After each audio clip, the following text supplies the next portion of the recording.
আসসালামু আলাইকুম। আজ সকালবেলায় উঠে আমি আমাদের ঝিঙের ক্ষেতে চলে এলাম কিছু ঝিঙে তোলার জন্য। তো জমিতে এসে দেখি অনেকগুলো ঝিঙে বার হয়ে গিয়েছে। আর কয়েকদিন আগে তুলতে হতো। তো বেশ কয়েকটা ঝিঙে ছিল সেগুলো তুলে নিলাম। আর ঝিঙের সাইজও খুব একটা খারাপ নয়। তো কয়েকটা ঝিঙে ছিল তুলে নিলাম। ঝিঙে তোলার পরে আপনারা দেখতে পাচ্ছেন এটি হলো ঝিঙের ক্ষেত। ঝিঙে গাছের অবস্থাও সেরকম ভালো নয়। আর এধারে কিছু পাতি কুমড়া গাছ লাগিয়েছিলাম। সেগুলোতে দেখতে পাচ্ছেন পাতি কুমড়ো এসেছে এবং ফুলও এসেছে। আর অনেক ফুল নষ্ট হয়ে গিয়েছে যেহেতু এখন বর্ষার মৌসুম, এখন ফুল নষ্ট হবে। তো এই ধারের কাজ শেষ করে আমি আমাদের ভেন্ডির জমিতে যাচ্ছি। ওখানে বেশ কয়েকটা ভেন্ডি ধরেছিল, কয়েকদিন আগে দেখেছিলাম। তো এখন দেখি কেমন ভেন্ডি আছে গাছে ধরে। তো এধারে দেখলাম লেলাগুলোতে সব পাট জাগ দিয়েছে। ভেন্ডির জমিতে এসে দেখি অনেকগুলো ভেন্ডি গাছে ধরে আছে।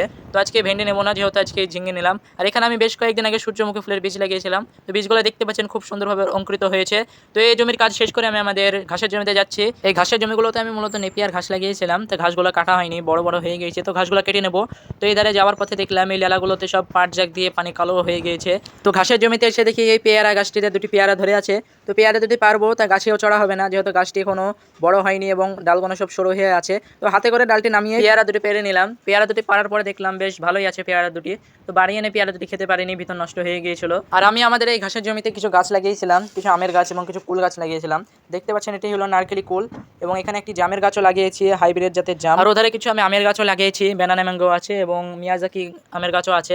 আপনারা দেখতে পাচ্ছেন এই গাছটি হলো ব্যানানা ম্যাঙ্গো। এই গাছটি লাগানো 20 থেকে 25 দিন মতো হবে। তো গাছটি খুব সুন্দরভাবে মাটিতে লেগেছে এবং পাতাও ছাড়ছে। আর ওধারে আপনারা দেখতে পাচ্ছেন একটি মিয়াজাকি আমের গাছ লাগিয়েছিলাম। আর এই গাছগুলোতে আমি কয়েকদিন আগে খোল পচা দিয়েছিলাম। তো খোল পচা দিয়ে দেখি গাছগুলোতে খুব সুন্দর কাজ করে। এখন বর্ষার মৌসুম, গাছে জলও দিতে হয় না। আর এধারে আমি আরও কিছু গাছ লাগিয়েছি আমের। এখানে দেখতে পাচ্ছেন হিমসাগর আছে এবং আম্রপালিও আছে। তো এটা আমাদের জমি। এই জমিটায় প্রায় 12 থেকে 13টার মতো আমের গাছ লাগিয়েছি এবং কিছু কুলের গাছও লাগিয়েছি। তো জমিটা দেখানোর পর আপনাদেরকে এই ঘাসগুলো দেখাচ্ছি। এই ঘাসগুলো নেপিয়ার ঘাস নয়। এই ঘাসগুলোর কেউ যদি নাম জেনে থাকেন তাহলে কমেন্টে বলবেন। তো এধারে আরেকটা জিনিস দেখলাম, এই গাছে একটি ঘুড়ি আটকে গিয়েছে এবং ঘুড়ির সুতাটা দেখতে পাচ্ছে কিন্তু ঘুড়িটি দেখতে পাচ্ছি না। আর এধারে আমি কিছু লাল জাতের নেপিয়ার ঘাস লাগিয়েছিলাম। এই ঘাসগুলো খুব সুন্দরভাবে হয়েছে। এই ঘাসগুলো এখনো বড় হয়নি, এই ঘাসগুলো এখন কাটবো না।